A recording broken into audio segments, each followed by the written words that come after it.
como falamos, vamos envolver a nossa Regina, que vai nos falar sobre Allan Kardec.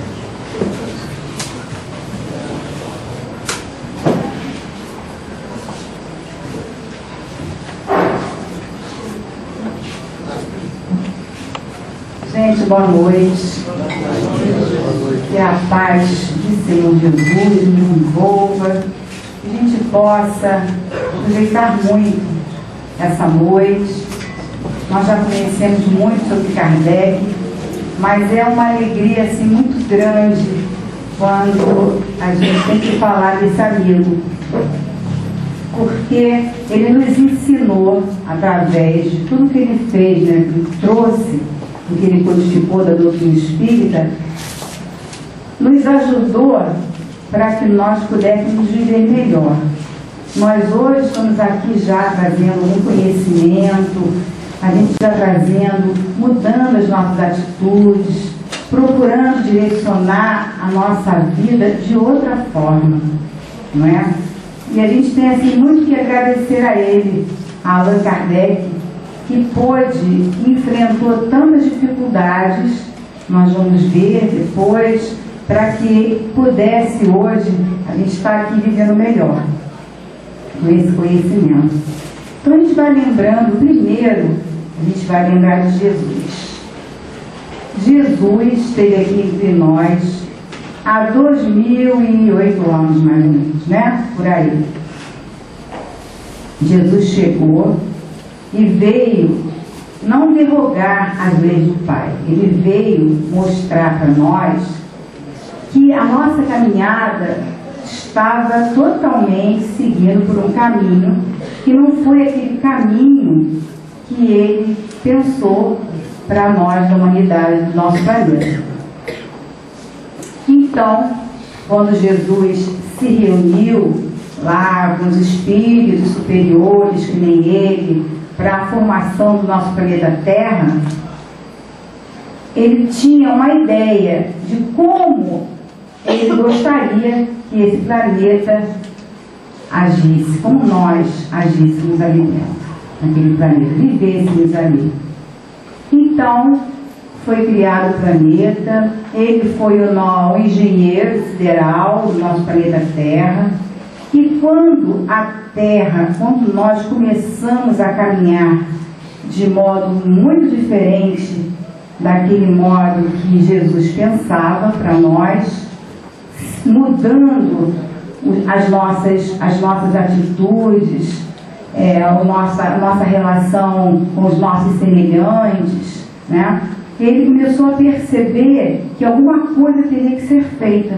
Então ele pede lá a autorização, lógico, já era um espírito superior, ele não precisava mais reencarnar, ele vem e reencarna na Terra para mostrar para a gente que o amor existia, porque nós estávamos nos afastando desse amor. E ele veio nos trazer a lei de amor, nos mostrar que nós deveríamos perdoar as ofensas, amar incondicionalmente, né? Que oferecermos a outra face. Então era muito difícil para que nós estávamos ali vivendo aquele mundo assim, tão tumultuado, aqueles momentos tão difíceis há 2008 anos, que Jesus veio trazer o exemplo. E ele começou a fazer o seu trabalho aqui conosco.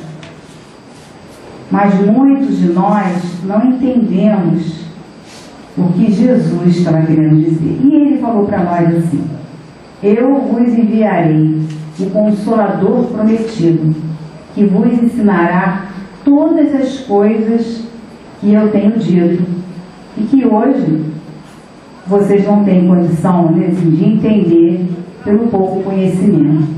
Então, ele disse que aquilo que ele colocou, muitas pessoas não estavam entendendo. Então, que parábolas, só quem entendia era aqueles que traziam um pouco de conhecimento já. do mundo espiritual, ou já foram espíritos que já tiveram essa experiência, mas nós não conhecíamos ainda. Não entendíamos, mas ele não nos deixou órfãos. Ele falou: não vos deixarei órfãos. Vocês vão receber o Consolador. E o Consolador realmente chegou, que é a nossa doutrina espírita, que está ensinando a gente tanta coisa bonita, né? Está nos ensinando a caminhar melhor, a entendermos as dificuldades, a entendermos as dores, as vicissitudes da vida. E aí nós vamos caminhando com mais fortalecimento. Essa fé em Deus, nosso Pai, né? Deus é Pai. Nós vamos aprendendo tudo isso, a doutrina espírita. Mas, logo depois que Jesus nos encarnou, 4.000, mais ou menos do século IV, até mais ou menos do século IV, os ensinamentos de Jesus eram compreendidos. Vocês já contaram alguma vez uma história para alguém? E aí foi passando a história, foi passando a história, foi passando a história para outro, para outro, para outro. E aí quando chegou lá no último, vocês pediram para alguém repetir, a história era a mesma? Quando chega lá no final, já está tudo mudado, né? Aquela história que acrescenta alguma coisa ou tira alguma coisa, não é assim? Então, 4 séculos depois, aquela mensagem do Cristo era a mensagem original. Mas o tempo foi passando e as coisas foram se modificando. Cada um colocando alguma coisa diferente daquilo que Jesus teria dito para a gente, né? Quando ele aqui esteve. Então, naquela época, né, a comunidade cristã, ela foi muito perseguida, né? Os cristãos, eles eram utilizados nos circos para divertir as pessoas, botar lá para os leões, né, para as feras. Mas havia essas agressões também, não só, isso no século, depois do século IV. E essas agressões não eram somente assim, agressões exteriores. Haviam grupos que estavam se formando e discutindo muito acerca de quem era Jesus. Quem é Jesus? Qual é a missão dele? O que ele veio fazer aqui? E as pessoas se perguntavam e não sabiam a resposta. Então, começou-se a fazer umas reuniões para voltarem novamente a trabalharem nas ideias, trazer de volta aquelas ideias que Jesus havia trazido. Desses grupos, o que prevaleceu foi da Igreja de Roma, em Jerusalém. Esse grupo da Igreja de Roma foi que estava ali vigorando, vamos dizer assim, né? Por quê? Porque estavam pautados no Evangelho e nas cartas de Pedro e de Paulo. Então, esse grupo da igreja foi e começou a levar essas ideias, né, a ideia de Jesus, das propostas de Jesus. Mas, para que eles mantivessem a união dos grupos, a igreja criou uma ortodoxia. O que é ortodoxia? Era um conjunto de valores, de conhecimentos que estariam de acordo com os seus interesses, os interesses da igreja. Então, tudo que ela dissesse, o que esse grupo dissesse, deveria ser seguido. Será que a gente faz isso, hein, quando alguém impõe alguma coisa para a gente? A gente quer ser... Aí, muitos de nós somos rebeldes. Não. Aí um grupo começou, não, isso está errado. Não pode, mas não foi isso. Não foi isso que Jesus quis dizer. Aí começou a ter uma direção, né? As pessoas começaram a discutir, começaram a perceber que não era bem aquilo. Então, junto com essa ortodoxia, criou-se também a heresia.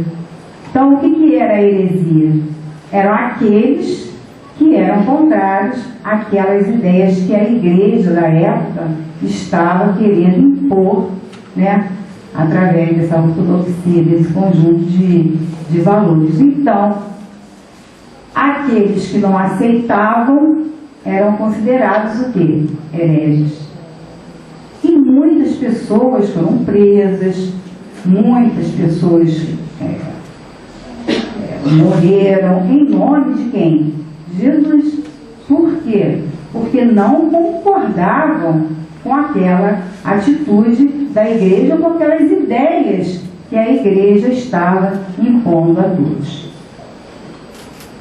Não é?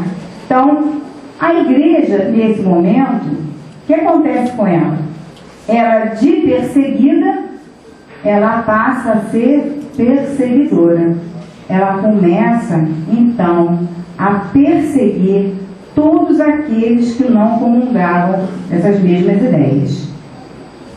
Então, criou-se instrumentos de autoritarismo. Para você impor alguma coisa, você tem que ter uma autoridade maior. E aí, a igreja começou a criar instrumentos para levar o medo. Então, criou-se a ideia do inferno e do diabo, né? Leve essa ideia para que as pessoas ficassem temerosas e que obedecessem, então, àquele comando, que era o comando daquela igreja maior, que ali é que estava sendo, que estava comandando mesmo assim, né? Então, o poder papal ali era muito forte, o autoritarismo imenso, muito grande. Então, os grupos começaram a se rebelar. E para coibir a ação desses grupos, criou-se a Inquisição. Todo mundo ouviu falar na Inquisição, né? Quantas pessoas, quantos cristãos morreram, foram levados para a fogueira, né, vivos, porque não obedeciam ao comando que a igreja vigente tinha sobre o povo. O plano espiritual, então, gente, olha só, será que nós estamos sozinhos? O que Jesus falou para nós? Ele disse: não vos deixarei órfãos, né? No momento mais difícil da nossa trajetória, da nossa caminhada, quando a gente está bem, com a dor batendo muito, e a gente faz a prece, o que acontece conosco quando nós fazemos a prece? Nós recebemos uma injeção de gás, de ânimo. Quem são esses que dão para a gente esse ânimo? São os nossos amigos, os enviados de Jesus. Irmã Maria Angélica, Eurico de Barçanufo, né? Allan Kardec, Espírito Emmanuel, esses espíritos amorosos, os nossos anjos guardiães, aqueles amigos que estão conosco todo o tempo, nos carregando em seus braços amorosos, nos dizendo para a gente: olha, vai em frente, vai dar certo, tenha força, tenha coragem. Então, o plano espiritual age assim conosco. Lá atrás, naquele tempo, também, nós não estávamos sozinhos. O plano espiritual estava atento a todos os acontecimentos. Vejam só, Jesus veio aqui, trouxe a lição do amor, nos ensinou como nós deveríamos agir. Será que ele veio em vão? Lógico que não, né? Ele veio com algum objetivo.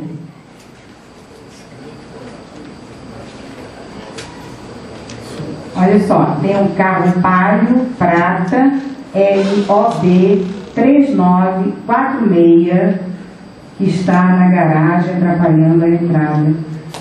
Palio Prata LOB 3946.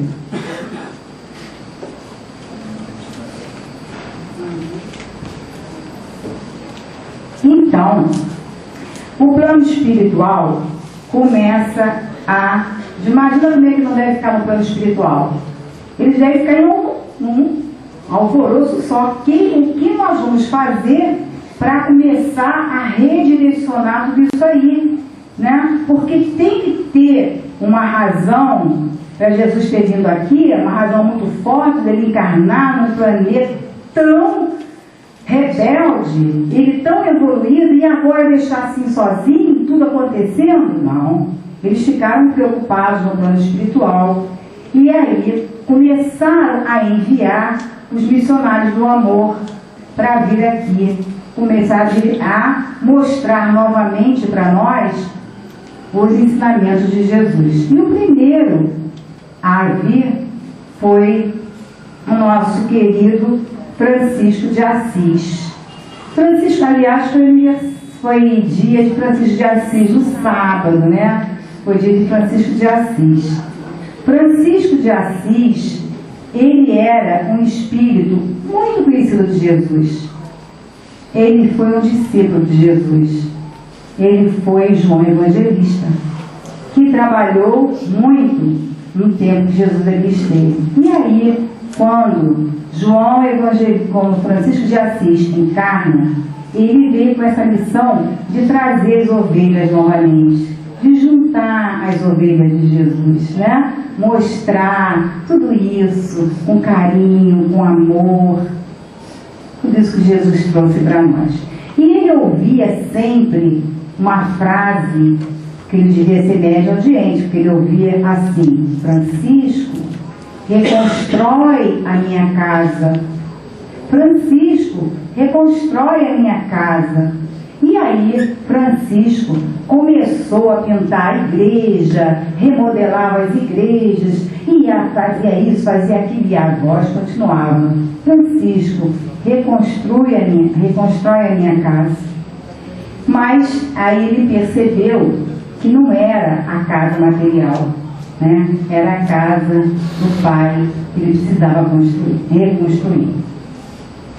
Bom, o tempo foi passando, estamos no século XIV, e foi um século de muita importância para nós.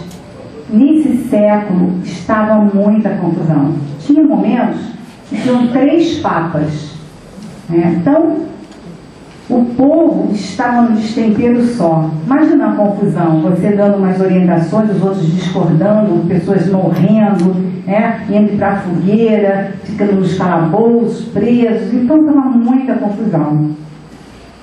Então, por quê? Porque a igreja, na época, ela estava muito preocupada já com o ganho. Não estavam mais preocupados em trazer a mensagem do Cristo. Então aquilo foi aumentando, foi crescendo, o desejo do enriquecimento. Então misturou-se religião com política. A igreja passou também a ter um domínio muito grande sobre a parte política, sobre o Estado, né? Então começou a ter uma confusão, porque ninguém estava se entendendo mais ali.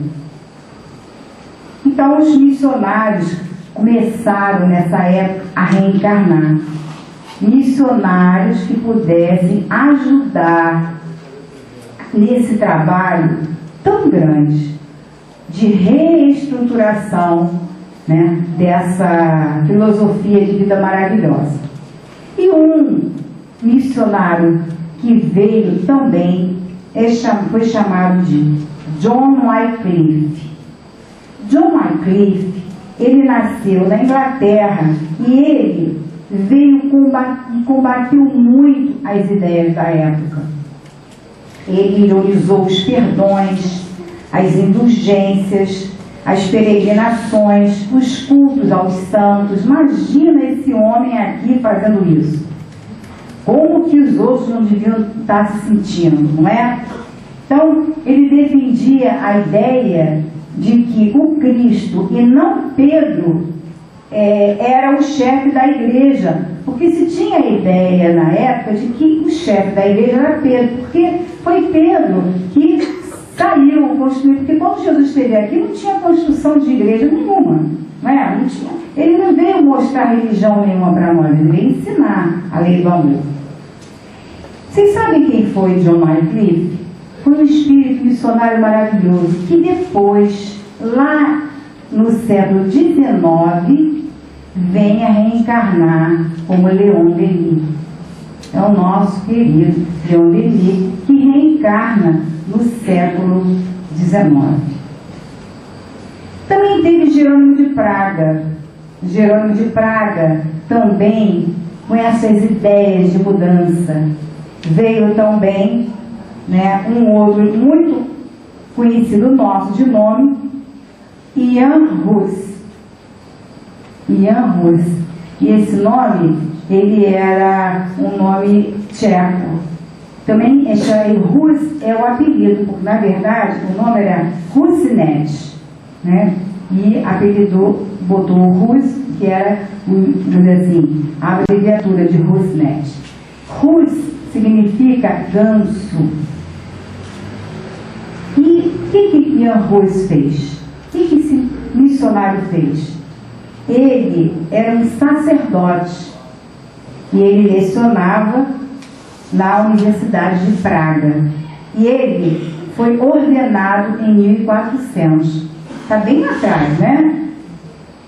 Ele fazia comentários e sermões na Catedral de Belém, em Praga, capital da Boêmia.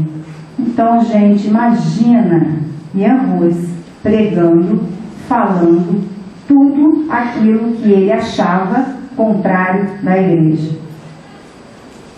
Ele não tinha medo, ele fazia mesmo, né? Ele pregava. E aí o que aconteceu? O povo começou o quê? A se aproximar muito dele e das suas ideias. Nossa, mas que eu nunca tinha ouvido falar em tantas mudanças assim. E esse Jan Hus, ele tinha muitos livros editados sobre essa reforma, sobre essa mudança da igreja. Lógico que ele era um missionário, ele veio com esse objetivo mesmo. Ele foi enviado para isso, né? E pela sua ação tão forte, ele recebe também ao contrário, recebe também uma reação forte. E lá, aquela turma lá, eles arquitetaram um plano para Jan Hus. O que eles fizeram? Resolveram fazer lá um concílio, reunindo, dizendo que eles precisavam organizar melhor a igreja. Reuniram-se todos, convidaram esse sacerdote para irem nessa reunião, esse objetivo de fazer, que era o concílio de Constança, e ali eles aproveitaram para fazer o julgamento de Jan Hus. Julgaram esse missionário e, claro, que condenaram ele. Então ele foi condenado, ficou preso durante um tempo, e o que consolava Jan Hus era o Evangelho, que ele tinha assim, maior consolo, que ele lia aquelas mensagens do Evangelho e ali dava forças para que ele pudesse o quê? Continuar a sua caminhada, que ele sabia onde ia parar, mas ele era o que dava força para ele, porque ele tinha muita fé. Então, Jan Hus assim, um dia, saindo da prisão, é levado numa carroça. Por que eles prenderam ele lá? Eles não estavam preocupados com a heresia dele, não. Eles estavam preocupados porque Jan Hus estava desnudando-os diante do povo, né? Estava despindo eles, né? Então, para eles, isso não era uma coisa muito boa. Então, ele é levado para ser morto na fogueira, queimado na fogueira vivo. Quando ele passa, ele vê em frente ao mosteiro, ele vê uma pilha de livros, guarda imenso. Ele vê uma pilha de livros, e esses livros eram os livros que ele havia escrito a respeito de toda a reforma. E esses livros foram queimados também na fogueira. Foi dada a ele 2 chances para ele negar tudo aquilo que ele vinha pregando. Evidentemente, Ian Ruiz não negou. E quando ele desencarna, está desencarnando, ele diz as seguintes palavras. Isso aqui a gente viu também, tem um Divaldo de uma conferência chamada Deus Tem Pressa, e a gente viu ali. Hoje, lembra Ruiz, o que significa? Pato, ganso, né? Então ele disse assim: hoje vós assais um pato, que está sendo queimado, né? Vós assais um pato, mas dia virá em que o cisne de luz voará tão alto que as vossas labaredas não mais o atingirão. E Ian Ruiz desencarna. Assim queimado na fogueira. Aí a gente chega no século XIX. Paris, cidade-luz, berço da civilização. Muitos pensadores, homens de inteligência estavam reencarnados ali. A arte, a literatura, a parte filosófica, né? Isso tudo a eclodir, porque as inteligências estavam encarnando ali no momento. Então era um momento muito sério para a França. E sentado na sua cadeira, descansando, depois de um dia de anos, assim, 4 anos exaustivos, nós vamos encontrar Hippolyte Léon Denisard Rivail, que nós sabemos chamar hoje Allan Kardec. Em 1400, Ian Ruiz, que hoje retorna a isso, depois de ser chamado, de ser convocado no plano espiritual para trazer o Consolador prometido para todos nós. Kardec vem de um processo reencarnatório imenso, como todos nós. Ele foi João Eremita, ele foi como é que é o nome aquele que você falou? Não, ele foi um antropófago, come gente. Aí falaram da outra vez, não é antropólogo, não, é antropófago mesmo. É aquele que come gente. Nossa, como é que pode? E agora ele é o codificador? Por quê? Aprendeu, né? Por que nós reencarnamos? A gente reencarna para a gente poder evoluir. Então, o que Kardec veio fazendo diante de todos esses passos que ele veio dando? Evoluindo. Então, ele foi um antropófago, ele foi João Eremita, ele foi um sacerdote druida. Na época que ele foi um sacerdote druida, o nome dele era Allan Kardec. Então, por que ele recebeu esse nome? Porque, olha só, vamos voltar lá no nosso Hippolyte. Hippolyte ele é um espírito que veio para ensinar, aprender e ensinar no século XIX. Hippolyte, com 14 anos, ele dava aula, ele estudou na escola de Pestalozzi, onde tinha o método experimental, comprovação dos fatos, já preparando ele para aquele plano de Deus. Gente, Deus tem um plano para cada um de nós. E sabe qual é o plano de Deus para nós? É o plano de felicidade. Deus quer que a gente seja feliz. Então ele tem para cada um plano, cada um tem a sua trajetória, cada um tem a sua maneira, o seu modo diferente de chegar à felicidade. Então o plano para ele era isso, Será que com isso daria felicidade a ele? Com certeza, porque ele veio trazer para nós a era do espírito imortal. Ele veio descobrir tudo isso. Ele não tinha uma religião, ele era filho de pais católicos, como muitos de nós. Eu sou católica, mas não vou à igreja, não vou nada, não frequento, não faço nada, não é isso? Então, acontecia a mesma coisa. Ele começou a trabalhar muito. Ele começou a escrever muitos livros. Ele falava 9 idiomas. Ele tinha vários livros escritos. Ele tinha noção de astronomia, ele tinha noção de anatomia, de filosofia, ciências, matemática, português, literatura, muita coisa. E muita coisa no esforço dele, que ele aprendeu. Então ele era um homem muito culto.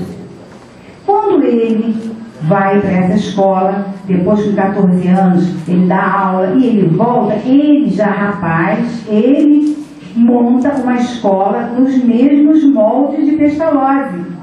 E ali ajuda muitos a seguir a caminhada. Ajuda muitos irmãos, muitas crianças, muitos jovens. E ele casou-se com uma mulher fenomenal, de nome Amélie Boudet. Eles não tiveram filhos. E juntos lutaram. Gente, passou por muitas dificuldades, porque ele montou um negócio, passaram a perna nele, parece até que ele está vivendo no tempo de hoje, né? Passaram a perna nele, ele perdeu tudo, reconstruiu de novo, escreveu livro, vendeu livro, e tinha livro editado por toda a Europa. Ele não era rico, ele era expulsado. E ele não se deixava bater por nada. Ele lutava para conseguir se reerguer. Ele, Amélie Boudet, do seu lado, dando a ele o quê? Apoio. Vai em frente. Gente, olha só. Cada um de nós temos a nossa missão. Veja só, a Amélie Boudet, ela não era revoltada porque ela não tinha filhos. Ela estava ali amparando, a missão dela era essa.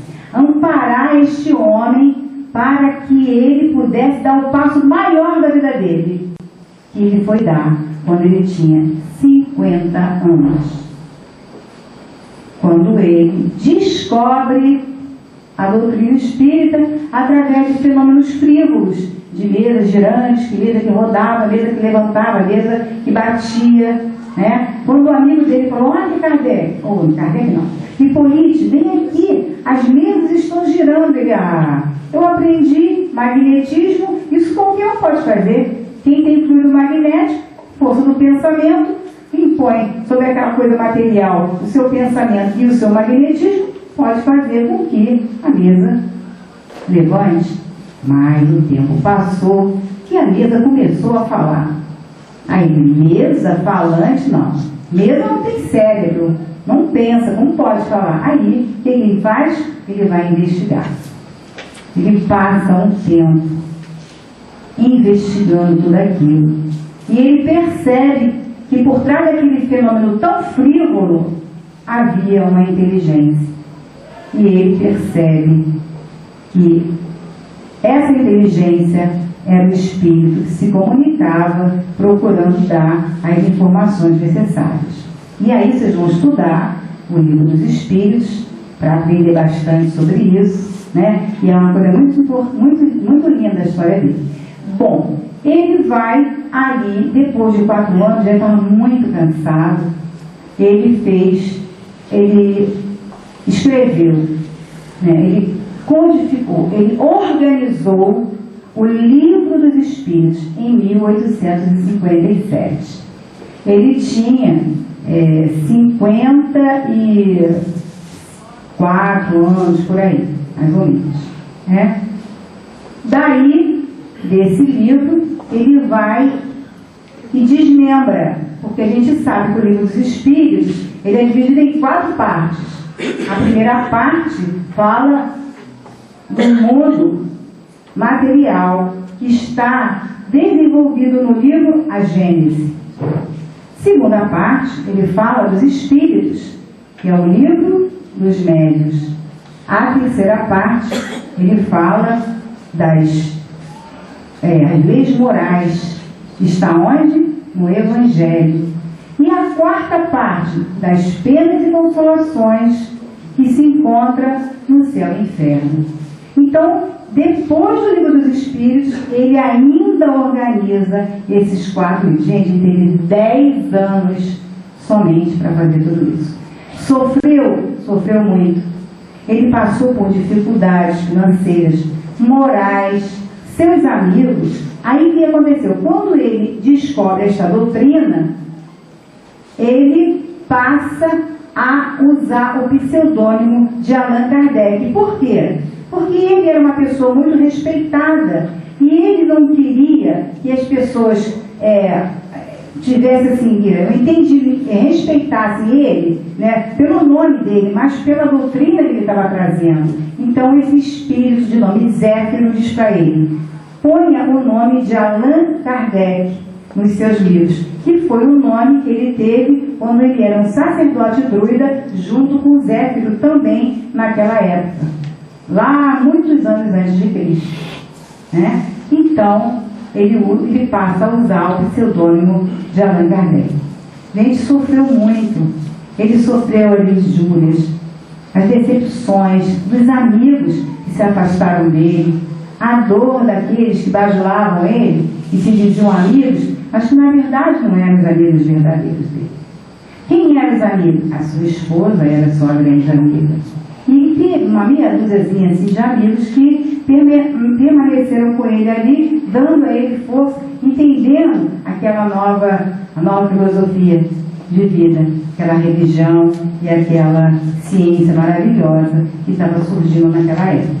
Então, Kardec muitas vezes fora visto andando nas ruas de Paris, chorando, triste, precisando desabafar, e o seu ombro amigo era a Amélie Gaudry, a sua doce Gabi. Gente, e nós, hein? Será que nós estamos dando na nossa vida esse valor que a vida tem? Kardec valorizou muito, principalmente depois que ele descobriu tudo isso. Ele percebeu que ele era imortal, que ele percebeu que ele ia reencarnar, percebeu que ele ia habitar outros mundos, que havia mundos que podiam ser habitados de uma maneira melhor do que aquele mundo que ele está habitando agora, o mundo mais evoluído. Ele descobriu isso pela pluralidade dos mundos habitados, por essa informação que os espíritos vieram trazer para ele. Ele percebeu que Deus é nosso Pai, que Deus não desampara a nenhum de seus filhos. E aí a gente vai vendo onde nós estamos nesse contexto nosso. Como é que está a nossa vida? Será que nós estamos construindo a nossa casa para a gente viver mais feliz amanhã? Como é que está a minha casa? Como é que estão as minhas atitudes? Será que nós estamos fazendo esforço ou estamos só reclamando? Hora nenhuma Kardec reclamou. Por isso a gente ama demais esse homem, né? Porque ele foi muito forte. Ele passou por muitas dores, mas não se deixou abater. Quando ele estava já, depois assim, de muito tempo, já de ter feito tudo isso que ele fez, né? Ele codificou toda essa doutrina, que a doutrina não é de Kardec. Nós não somos kardecistas, nós somos espíritas, porque a doutrina é a doutrina dos espíritos, ele só organizou. Ele desencarna no dia 31 de março como de um aneurisma. Quer dizer, gente, desencarnou vapt-vupt, né? Pode acontecer conosco também. Então a gente precisa olhar bem para aquilo que nós estamos realizando, para aquilo que nós estamos construindo, porque a construção que nós fazemos é para nós, não é para o meu próximo. Quem evolui somos nós, o outro também evolui, cada um vai evoluir pelas suas atitudes, por aquilo que está construindo. Ninguém evolui através de ninguém. Ah, não, eu só vou no centro espírita se meu marido for. Não, eu só vou se minha mulher for. Se ela não for, eu não vou. Não é assim que a gente fala? Quem é que perde? Quem não está querendo ir, não é? Porque se ele não quer crescer, eu quero. Ou se ela não quer crescer, eu quero crescer. Não é por tabela que a gente cresce, né? A vida, ela é muito curtinha. Às vezes, a gente pensa que a gente está numa boa. Eu tenho tudo, tenho carro, tenho isso, tenho casa de praia, etc. E o espírito, quando a gente voltar lá para o mundo espiritual, eu vou me olhar e vou dizer assim, o que eu fiz da minha vida? O que eu edifiquei? O que eu construí? E é isso que vai ser cobrado de nós, né? E aí, a gente tem aqui para vocês uma mensagem muito linda, que é a mensagem do carpinteiro. Vocês conhecem a mensagem do carpinteiro? O carpinteiro, ele era um grande construtor de casas, mas ele já estava cansado e ele queria se aposentar e falou para o chefe dele: olha, eu estou cansado, eu quero aposentadoria. E o chefe falou para ele: tá bom, você vai, você merece, mas eu vou pedir a você mais uma vez para que você construa uma casa para mim. Aí o carpinteiro fez aquela cara feia, né? Porque ele queria aposentar, não queria mesmo construir mais nada. Mas o chefe dele tinha pedido e ele começou a construir a casa. Só que ele começou a fazer a casa de qualquer jeito. Usou material de segunda qualidade, não pregou direito as tábuas que tinha que pregar. Ficou uma casa de segunda qualidade. Quando ele terminou, ele chegou lá para o chefe dele, falou assim: ó, já terminei. Aí o chefe olhou para aquela casa assim, nossa, ele nem tem imaginado, né? Que casa mal feita, né? Mas, tudo bem, essa foi a casa que você fez? Ele falou: foi. Aí ele pegou a chave e deu para ele. Então, esta chave é sua. A casa é para você.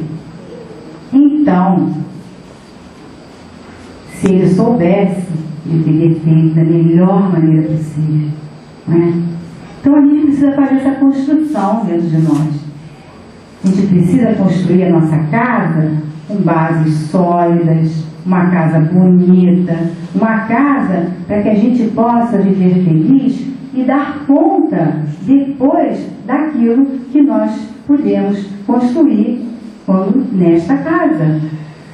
A nossa casa, a nossa morada, né, aqui hoje, ela precisa ser muito bem construída. A gente precisa ajudar as pessoas que estão à nossa volta, né? O meu mundo qual é? A minha casa qual é? O planeta Terra. Eu estou aqui com uma missão. Todos nós temos uma missão, todos. Uma tem missão no trabalho, outros têm a missão em casa, tem missão com o filho, outros têm a missão com o marido. Gente, o marido, se não amar, vai voltar com ele, né? Vai retornar, porque os espíritos dizem assim: vocês têm que aprender a amar. Aí um espírito desencarnou para o plano espiritual, e ela era espírita, e ela ficou assim, né, levando aquela vida dela, empurrando com a barriga aquele marido chato que ela dizia que ela tinha. E vice-versa também, tem mulher chata para mim, né? Não? Então, chegou no plano espiritual, ela, ai, graças a Deus, cumpri a minha parte. Aí o espírito falou: agora nós vamos reencarnar. Ele já tinha desencarnado, aí ela também tinha, vamos reencarnar, vamos preparar lá a reencarnação da dona Maricotinha e do seu Zequinha. Você vai voltar com ele de novo. Ela, de novo? Mas eu aprendi lá que eu tinha que aguentar ele para eu poder não ter que voltar com ele. Você aguentou, você suportou, mas você não amou. Então, é preciso amar. Não é só aturar. É preciso amar, né? Para que a gente possa... Qual é? O que Jesus veio fazer aqui com a gente? ensinar a lição do amor, não foi? Então, ele não veio aqui, ó, você tem que tolerar ele, não, você tem que amar, tem que perdoar, tem que dar outra face, né? E tudo com muito amorzinho. Amorzinho pra cá, amorzinho pra lá, não é assim? Então, a nossa casa, essa casa, essa nossa morada aqui, onde nós estamos morando, ela tem que ser muito bem construída por nós. Nós vamos construir em bases sólidas, em bases do amor, nas bases da fraternidade, do carinho, da afetividade, não é? Então é essa casa que nós vamos ter que dar conta.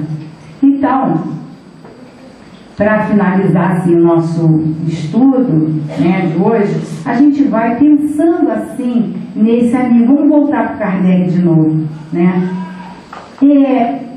Enviar sempre para ele esse sentimento que a gente traz dentro de nós, de muito agradecimento por um homem que soube levar adiante a sua missão, construiu a sua casa em bases sólidas. Quem estava assessorando Kardec eram espíritos muito amorosos, estavam torcendo ali para que ele vencesse. E ele venceu. Se ele não tivesse vencido, outro iria assumir o lugar dele. Por isso, quando na casa alguém oferece alguma tarefa para a gente tem que agarrar. E se a gente não pegar aquela tarefa, outro vem, né, Gilberto? Outro substitui e pega. Quem perde a oportunidade somos nós, da tarefa, de executar aquela tarefa, não é? Então a gente não pode largar. E André e o Kardec segurou, levou adiante e realmente conseguiu sair dessa encarnação assim muito vitorioso. E o John Wycliffe, que depois reencarna como Leon Denis era o homem que iria substituir Kardec caso ele falhasse, porque a espiritualidade não dá nó, né? Não dá ponto sem nó, não é? Obrigada. Não dá ponto sem nó. Ela já sabia, não vai dar certo, ó, vamos botar outra aqui já, vamos nos prevenir. Mas deu certo, porque Kardec, com aquela bagagem toda que ele vinha trazendo durante tantas encarnações, com tanta sapiência, né, com essa evolução moral, porque ele era um homem evoluído moralmente, né, era docilidade em pessoa, ele era sereno, ele era uma pessoa assim fabulosa, né, maravilhosa, um espírito de escola mesmo, que veio trazer para nós essa beleza de doutrina, a doutrina espírita. Então, a gente precisa aprender a retirar dos nossos caminhos as pedras.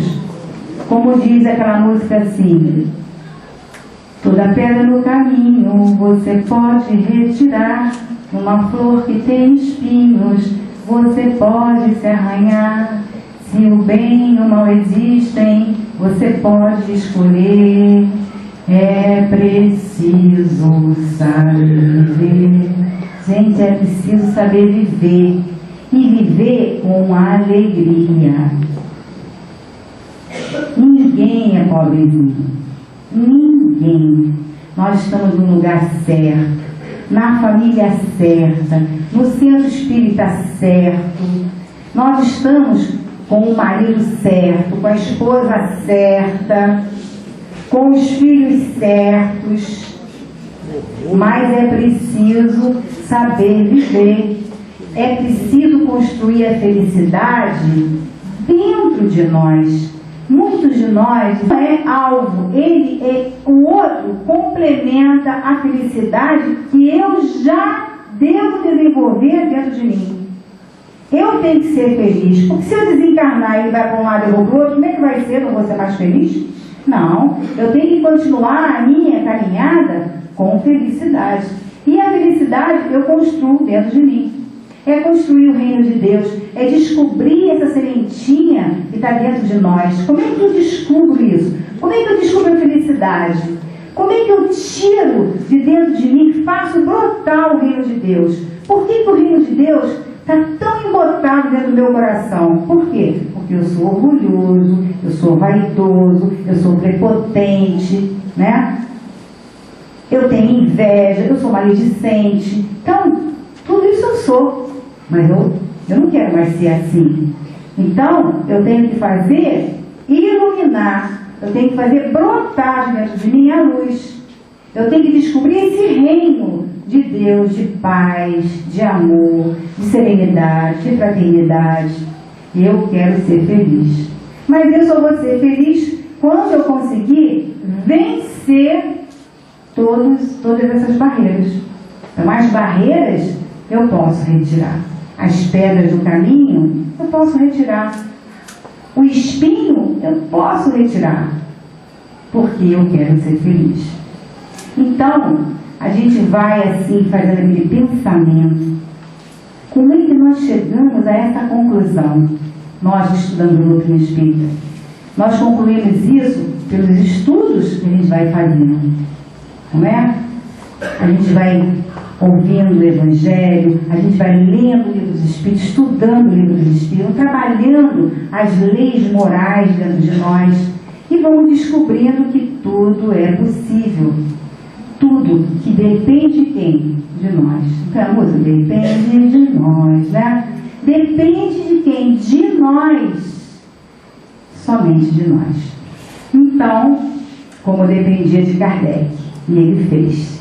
Então que a gente possa agradecer ao Pai, agradecer a Jesus, agradecer a Kardec, agradecer esses espíritos de escola que trabalham incessantemente para a evolução do nosso planeta, que nos ajudam lá dentro do nosso cadinho, na nossa casa, onde nós estamos enfrentando tantas dificuldades, mas que eles estão observando que nenhum fiozinho de cabelo cai sem que o Pai saiba. Então é preciso nós não esmorecermos, é preciso levantar, é preciso reagir, é preciso ter coragem de modificar aquilo que nós podemos modificar pelo nosso esforço, pela nossa vontade, pela nossa certeza de que tudo passa, mas o reino de Deus, esse a gente não pode deixar passar nos nossos corações. Então que Deus nos abençoe, que Kardec receba assim, o nosso carinho e o nosso agradecimento por tudo de bom que ele fez. Você quer que eu cante a música toda? Então ele quer que cante. É preciso saber viver. Então é assim, né?